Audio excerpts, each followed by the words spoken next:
Após a Revolução Russa de 1917, Lenin coloca em prática sua doutrina de expansão mundial do comunismo e, em 1920, estabelece as condições para a filiação ao Partido Comunista, entre elas a realização de amplas campanhas de agitação e propaganda nas organizações militares, principalmente no Exército.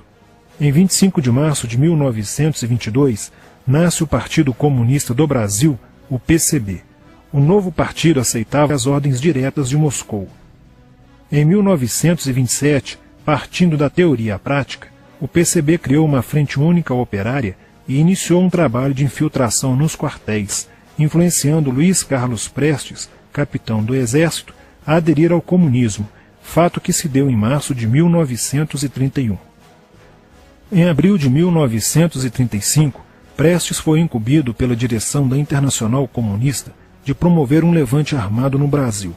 O movimento tinha por objetivo derrubar o presidente Getúlio Vargas e tomar o poder.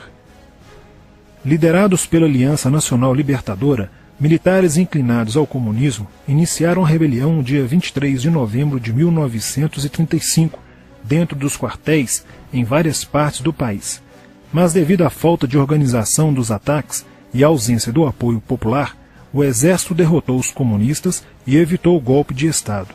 Em seguida, Prestes é preso e perde a patente de capitão. Com o advento da Segunda Guerra Mundial e a invasão da Rússia pelos nazistas, a política exterior soviética muda e Stalin tenta ganhar o apoio das democracias ocidentais. O PCB redireciona sua política seguindo disciplinadamente a orientação de Moscou e apoia Getúlio Vargas. Após o final da Segunda Guerra Mundial, o PCB reinicia a agitação das massas populares e tenta desestabilizar o governo Dutra através de uma política conspirativa. Durante toda a década de 50, Moscou, através de suas redes apoiadas pelos partidos comunistas no mundo inteiro, tentava desestabilizar as democracias ocidentais. Como consequência, nessa época, em muitas universidades ocidentais, predominava uma visão social esquerdista, sendo que grande parte do terceiro mundo aclamava o modelo soviético como a estrada para a justiça social. Muitos intelectuais se declaravam marxistas. Assim, a conjuntura era altamente favorável ao comunismo, o que provocou sua expansão dramática até o final da década de 50, com a vitória da Revolução Cubana. Isso fez o PCB defender com mais intensidade a luta armada como a única solução viável e progressista dos problemas brasileiros. A União Soviética, destinada a aumentar o seu campo de influência no continente americano, despertou interesse pelo Brasil, um país de dimensões imensas, fronteiriço com quase todos os países da América do Sul, país estratégico no cenário mundial que poderia pender o fiel da balança para o lado comunista. Nos primeiros anos da década de 60, o Brasil passou a viver período de crescente instabilidade política, militar e institucional. Em 1961, Luiz Carlos Prestes encontrou-se com Nikita Khrushchev em Moscou para planejar a Revolução Agrária no Brasil. Neste mesmo ano, no governo de Jânio Quadros, o Partido Comunista Brasileiro enviou a Cuba, com o apoio de Fidel Castro, dezenas de brasileiros para o treinamento político-militar, visando a preparação de quadros revolucionários para desencadear ações de guerrilha rural e urbana no Brasil. Os chineses também colaboraram para a tentativa de implantação do comunismo no Brasil, recebendo na Academia Militar de Pequim, em 1962, um primeiro contingente de brasileiros, visando a formação de quadros guerrilheiros para o movimento que viria a ser implantado na região do Araguaia. No Nordeste do Brasil, Francisco Julião organizava as ligas camponesas, com militantes treinados em Cuba. O apoio cubano concretizou-se no fornecimento de armas e dinheiro, além da compra de fazendas em Goiás, Acre, Bahia e Pernambuco, para funcionar como campos de treinamento. No dia 4 de dezembro de 1962, o jornal O Estado de São Paulo noticiou a descoberta e o desbaratamento de um campo de treinamento de guerrilha no estado de Goiás, em uma das 3 fazendas pertencentes às ligas camponesas. Enquanto isso, Goulart governava o país de uma forma pendular. Ora pendia para o lado dos comunistas, ora para o lado dos conservadores. Em setembro de 1963, tudo indicava que o país caminhava para uma revolução de esquerda, principalmente com João Goulart apoiando a sindicalização de sargentos, promovendo a quebra da hierarquia e da disciplina nas Forças Armadas. Em 4 de outubro de 1963, Goulart solicita o estado de sítio ao Congresso Nacional, pelo prazo de 30 dias.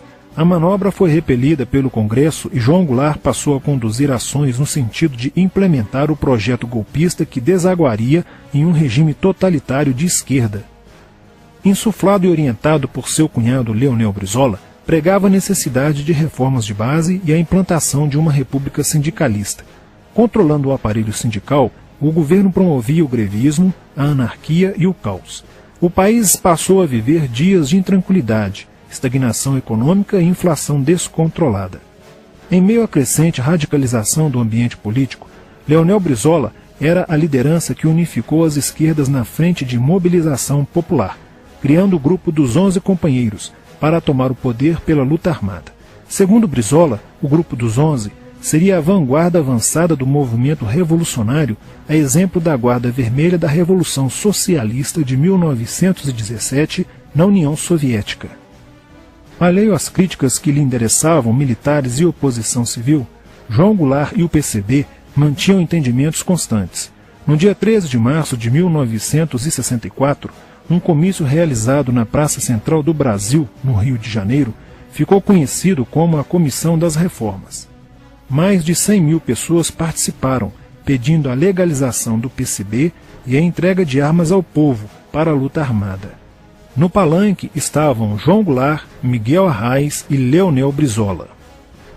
No dia 19 de março aconteceu a primeira Marcha da Família com Deus pela Liberdade, que reuniu 800 mil pessoas em oposição ao comício do dia 13, em demonstração do descontentamento de grande parte da população com os rumos que tomava a situação nacional, principalmente devido à impressionante demonstração de força, o tom radical dos discursos de Arraes e Brizola e a profusão de cartazes com a foice e o martelo. Em 20 de março, apoiados por Brizola e pela CGT, a Associação dos Marinheiros e Fuzileiros Navais do Brasil reuniu-se declarando um motim, dando origem a vários outros movimentos rebeldes no interior das Forças Armadas. Realizou-se em Niterói, na sede do Sindicato dos Operários Navais, um congresso continental de solidariedade a Cuba, com a participação de delegações latino-americanas. Luiz Carlos Prestes manifestou o desejo de que o Brasil fosse a primeira nação da América do Sul a seguir o exemplo de Cuba, se tornando uma nação comunista. Na véspera de 30 de março de 1964, João Goulart, ignorando o pedido de assessores e do seu líder na Câmara, Tancredo Neves, compareceu à sede do Automóvel Clube para uma homenagem da Associação dos Sargentos da Polícia Militar. No seu discurso, Goulart defendeu a mudança na Constituição para que pudesse concorrer às eleições presidenciais de 1965, desagradando a Carlos Lacerda, Magalhães Pinto e Juscelino Kubitschek, pré-candidatos à presidência da República. O golpe da esquerda já estava preparado para 1º de maio de 1964, caso o Congresso Nacional não aprovasse as mudanças. A imprensa brasileira, bem como importantes setores da Igreja Católica, do meio empresarial e a maior parte do Congresso Nacional, exigiam ações das Forças Armadas para conterem os comunistas no Brasil. Ao final de março, jornais como o Globo, Jornal do Brasil, Correio da Manhã e Diário de Notícias pregaram abertamente a deposição do presidente João Goulart. Nos bastidores dos acontecimentos, os serviços secretos dos Estados Unidos e da União Soviética trabalhavam intensamente, tentando cada um fazer a balança pender para o seu lado, não medindo esforços para levarem o Brasil a uma guerra civil. O general Olímpio Mourão Filho resolveu partir com suas tropas, sediadas no estado de Minas Gerais, para o Rio de Janeiro. O general Castelo Branco, ao saber disso, telefonou para Magalhães Pinto, governador de Minas Gerais, com o intuito de segurar o levante. O governador mineiro argumentou que, uma vez iniciada a revolução, seria um erro parar, pois alertaria as forças fiéis a Goulart, podendo agravar a situação. A falta de reação do governo Goulart e dos grupos que lhe davam apoio foi notável. Não se conseguiu articular uma reação armada por parte da esquerda. Também fracassou uma greve geral proposta pelo Comando Geral dos Trabalhadores, em apoio ao governo. João Goulart, em busca de segurança, viajou no dia 1º de abril do Rio de Janeiro, onde se encontrava no momento da Revolução, para Brasília, e em seguida para Porto Alegre, onde Leonel Brizola tentava organizar a resistência. Mas João Goulart desistiu de um confronto militar com os revolucionários e seguiu para o exílio no Uruguai. No dia 2 de abril, o presidente da Câmara dos Deputados, Ranieri Mazzilli, assume provisoriamente a presidência da República e mais de 1 milhão de pessoas lotaram as ruas e praças do país para comemorar a vitória. No dia 11 de abril de 1964, o Congresso Nacional se reuniu para eleger o novo presidente da República. O general Castelo Branco, aclamado por grande parte da sociedade brasileira, apoiado pela imprensa e por importantes setores da Igreja Católica, além de contar com a aprovação de grandes líderes políticos, entre eles Juscelino Kubitschek, precisava de 238 votos para ser eleito em primeiro turno, e acabou recebendo 361 votos. No dia 15 de abril, Castelo Branco assume a presidência da República, consolida a vitória sobre o movimento comunista e renova as esperanças do povo brasileiro de ter um país com dias melhores.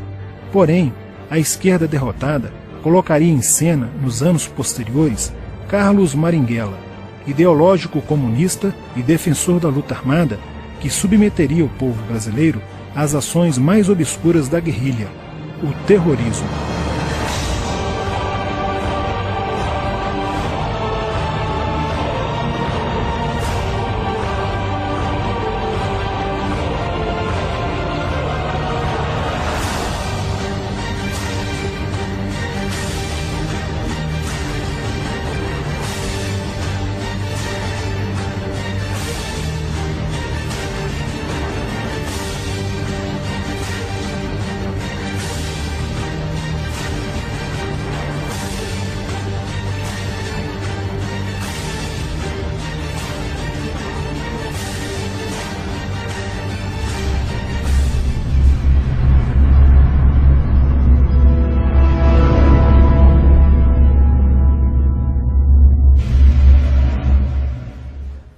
Em 1959, quando Fidel Castro anunciou ao mundo que sua revolução era comunista, passou a ser apoiado por Moscou.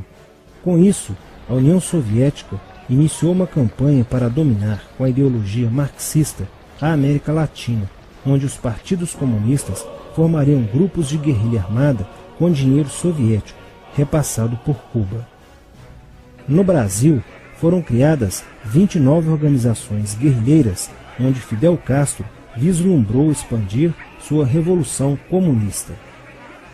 Em 1961, o presidente do Brasil, Jânio Quadros, condecorou o guerrilheiro cubano Che Guevara com a Ordem do Cruzeiro do Sul, sem imaginar que 4 meses antes o Partido Comunista Brasileiro acertara com Fidel Castro o envio de jovens brasileiros para o treinamento de guerrilha em Cuba, com a finalidade de preparar quadros revolucionários que desencadeariam a luta armada no Brasil.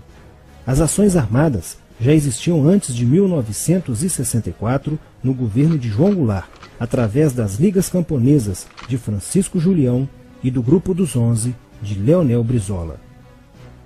Com a chegada ao poder, em 1964, do presidente Castelo Branco, centenas de comunistas e políticos de esquerda refugiaram-se no Uruguai, onde formariam a Frente Popular de Libertação, que a partir de 1965 empreenderia atos de sabotagem urbana e focos de guerrilha rural no Brasil, principalmente na Serra do Caparaó, cujos guerrilheiros, apoiados por Leonel Brizola, foram combatidos e vencidos por tropas da Polícia Militar de Minas Gerais.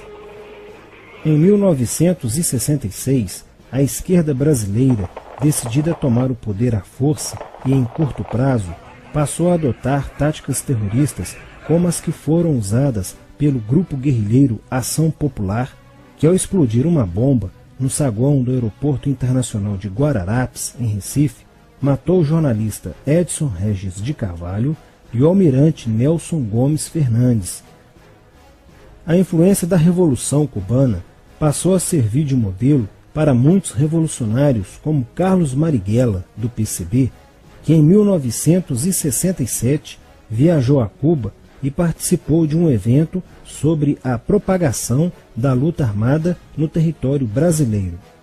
De volta ao Brasil, em setembro de 1967, Marighella criou a Ação Libertadora Nacional, ALN, e começou a recrutar jovens brasileiros entre os estudantes que, depois de preparados ideologicamente, foram enviados a Cuba. Em 1968, com a chegada ao Brasil do primeiro contingente da ALN de guerrilheiros formados em Cuba, entrou em cena Carlos Lamarca, capitão do Exército e militante da Vanguarda Popular Revolucionária, VPR, que se uniu a Marighella e em janeiro de 1969 explodiu 50 quilos de dinamite no QG do 2º Exército, matando na explosão o soldado do Exército Mário Cosel Filho e ferindo 6 militares. E ainda, na cidade de São Paulo, os guerrilheiros avançaram com um veículo roubado e abordaram o capitão Chandler, do Exército dos Estados Unidos, que se encontrava no interior de um automóvel quando saía de sua residência. Chandler foi morto por uma rajada de metralhadora em frente da esposa e do filho de 9 anos. O Comando de Libertação Nacional, Colina, criado em Belo Horizonte no ano de 1968, executou na capital mineira vários assaltos a agências bancárias e atentados à bomba. Os guerrilheiros se reuniam durante as sessões de cinema no Cine Caiaca, localizado na área central de Belo Horizonte, para planejarem as ações de terror e guerrilha. A situação estava ficando caótica no país. Os guerrilheiros praticavam atentados à bomba nas grandes cidades, matando e ferindo vários inocentes, aumentando a insegurança e o medo da população, que passou a exigir ações imediatas do governo brasileiro para acabar com a violência praticada pela guerrilha. Atendendo ao clamor público para combater o terrorismo e a guerrilha com mais rigor, o presidente Costa e Silva editou o Ato Institucional número 5, AI-5, que previa o exílio e punições mais severas aos autores de atos de guerrilha terrorista praticados contra a população brasileira. Em desafio à nova medida do governo de proteção à sociedade, Carlos Marighella, em 1969, lançou o seu mini-manual do guerrilheiro urbano. Neste mesmo ano, só no Rio de Janeiro, a ALN, para aumentar os seus recursos financeiros, praticou 30 assaltos, sendo a maioria deles contra as agências bancárias. E ainda, em 1969, a ALN, juntamente com o movimento revolucionário 8 de outubro, o MR8, sequestrou o embaixador dos Estados Unidos, Charles Burke.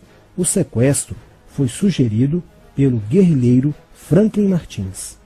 Os guerrilheiros exigiram a libertação de 15 presos políticos, dentre os quais se encontrava José Dirceu. A exigência foi prontamente atendida pelo governo militar. A ALN estava prestes a sofrer um grande golpe quando Marighella começou a cair.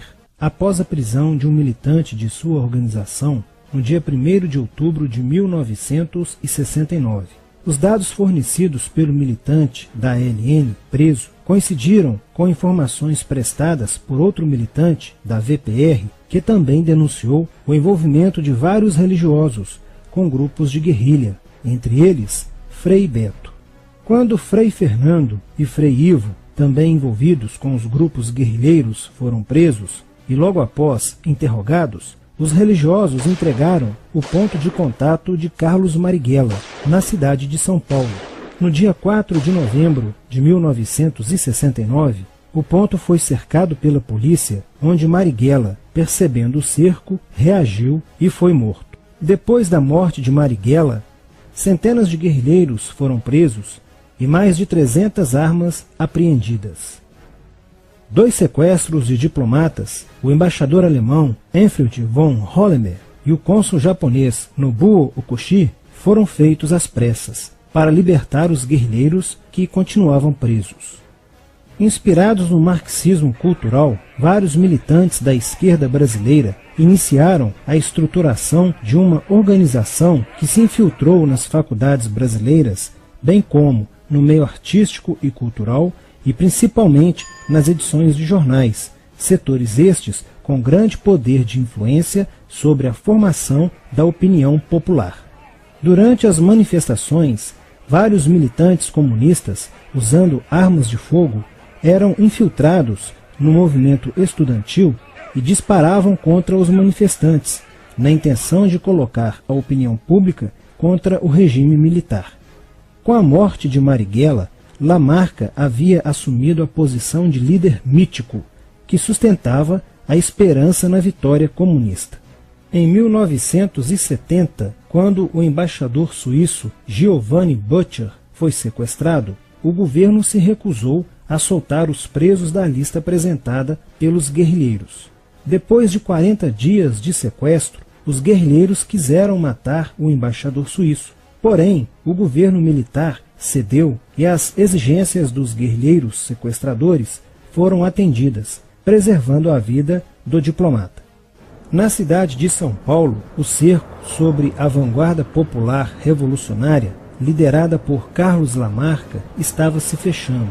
Isso fez com que Lamarca fugisse para o Vale da Ribeira e montasse um campo de treinamento para a guerrilha. Na tentativa de descobrir este campo, tropas da Polícia Militar do estado de São Paulo foram deslocadas para a região.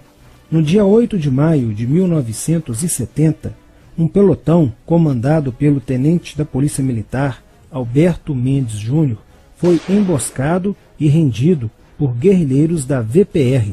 O tenente Mendes foi feito refém e obrigado a seguir com os guerrilheiros na direção de Sete Barras. Depois de um dia e meio andando pela mata, Lamarca formou um tribunal revolucionário e decidiu matar o tenente Mendes, que teve o crânio esmagado por coronhadas de fuzil desferidas pelos guerrilheiros Diógenes e Fujimori. Apesar do cerco, Lamarca conseguiu escapar e em 1971 chegou ao sertão da Bahia. Depoimentos de guerrilheiros presos em Salvador levaram o exército ao esconderijo de Lamarca, que, estando armado de metralhadora, reagiu à prisão e foi morto. Após a morte de Lamarca, o número de militantes presos era bem maior que o número de guerrilheiros em ação no Brasil. Os guerrilheiros, percebendo que o cerco estava se fechando, passaram a sequestrar aviões comerciais e obrigar o piloto a desviar para outro país, onde pudessem se exilar. 4 desses aviões foram desviados para Cuba. Os guerrilheiros comunistas estavam perdendo a guerra. Os militantes que abandonavam as armas eram acusados de traição nos tribunais vermelhos e executados pelos próprios companheiros, em atos de justiçamento. Já no início de 1971, o PCdoB conduzia o trabalho de campo na região do Araguaia, na divisa entre os estados de Goiás, Pará e Maranhão, com a missão de implantar um núcleo guerrilheiro que tinha por objetivo fomentar uma revolução socialista, onde centenas de guerrilheiros já haviam se estabelecido há pelo menos 6 anos. No início de abril de 1972, o presidente Médici enviou à região do Araguaia equipes especializadas em inteligência que, da busca do conhecimento sobre a atividade clandestina, logo efetuaram as primeiras prisões, entre elas a de José Genuíno, primeiro guerrilheiro preso no Araguaia. Logo após, o exército sofreu as suas primeiras baixas, ao ter um grupamento emboscado por elementos liderados por Oswaldo Orlando da Costa, conhecido por Oswaldão. Isso fez com que o exército passasse a empregar tropas convencionais que cercaram toda a região do Araguaia. Com a derrota cada vez mais próxima e com o total abandono logístico do PCdoB, ao qual os guerrilheiros foram relegados, sem armas, comida e remédios, vários militantes da guerrilha encurralados quiseram se entregar, mas foram mortos pelos próprios companheiros em atos de justiçamento. Após a morte de Oswaldão e o desmantelamento do comando militar da guerrilha, o cerco do exército se fechou sobre os rebeldes e vários guerrilheiros foram presos. Assim terminava o sonho da esquerda brasileira de transformar o Brasil em uma ditadura comunista. Mas a esquerda brasileira não desistiria de conquistar o poder e retornaria mais tarde com uma tática mais eficiente que a luta armada: o marxismo cultural.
que eu